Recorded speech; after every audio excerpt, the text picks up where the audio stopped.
My name is Scott Turner from Northwest Self-Defense Education, and I have a real quick home safety and security tip for you. What started this was I received a magazine the other day, and it was from one of my favorite magazines, and there was a writer that was talking about his concerns about discharging a firearm inside your home, where it'll inhibit your ability to communicate clearly, whether it's to family members or to 911.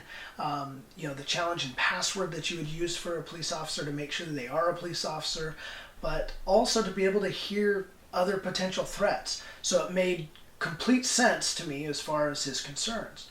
His solution, however, was to use a suppressor for inside his home, so that way it's kind of negates that hearing loss.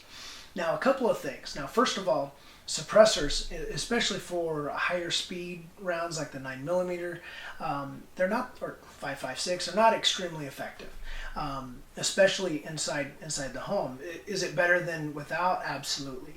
Also, they look kind of scary to the jury. So my solution is much cheaper, and granted, I'm not trying to justify those toys to my wife, which I think maybe that's what the author was trying to do.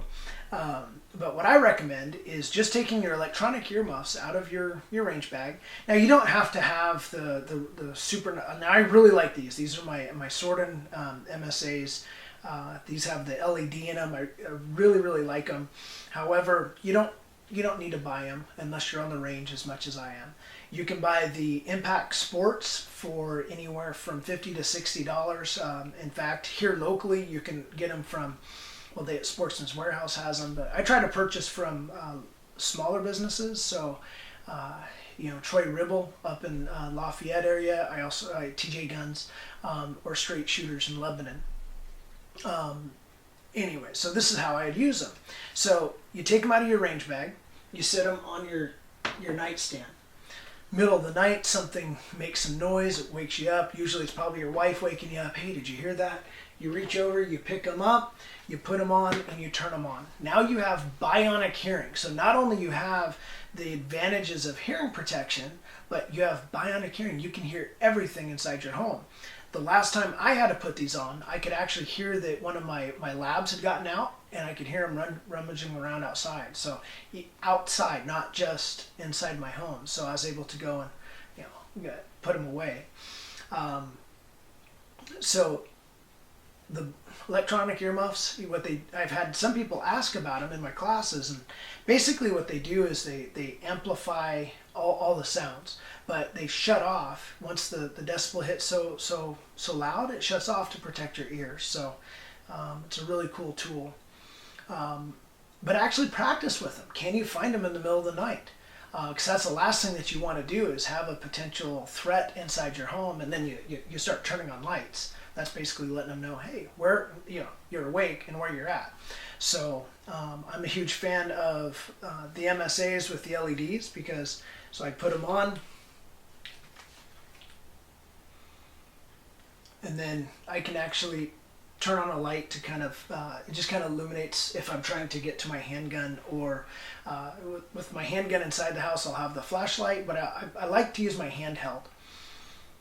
So I know that weapon lights right now are extremely important, and are extremely popular, and they are important.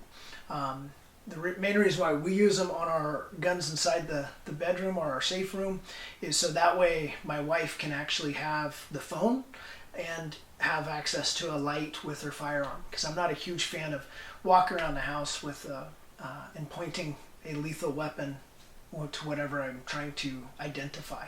So, but that's just me. And we'll have another video on that on low light engagements. So I hope that you guys pick up some electronic earmuffs. Christmas is right around the corner, so I hope you have a very safe and wonderful holiday season. If you have any questions, please feel free to give me a call or send me an email. My phone number is 541-220-6644. My email, really easy, scott@nwsde.com. And if you like the videos, please subscribe. It kind of encourages me to do more. Number one, treat every firearm as if it's loaded. Number two, always keep it pointed in a safe direction. Never allow that muzzle to cross anything that you're not willing to destroy. Number 3, keep your finger off of the trigger until you've made the decision to fire, because if you fall down, you have a tendency to try to grip and grab, or if you're startled, it's natural and intuitive to crouch and make a fist. So if it's 4 o'clock in the morning and your handgun is inside your hand, I guarantee you're in a heightened state of alertness, okay? And then finally, be aware of your foreground and your background, especially, actually I shouldn't say especially, always when you're shooting, because if you miss the target or if you punch through the target, you need to know where that round's going, also what's between your muzzle and that target. Again, I hope to see you guys on the range very, very soon.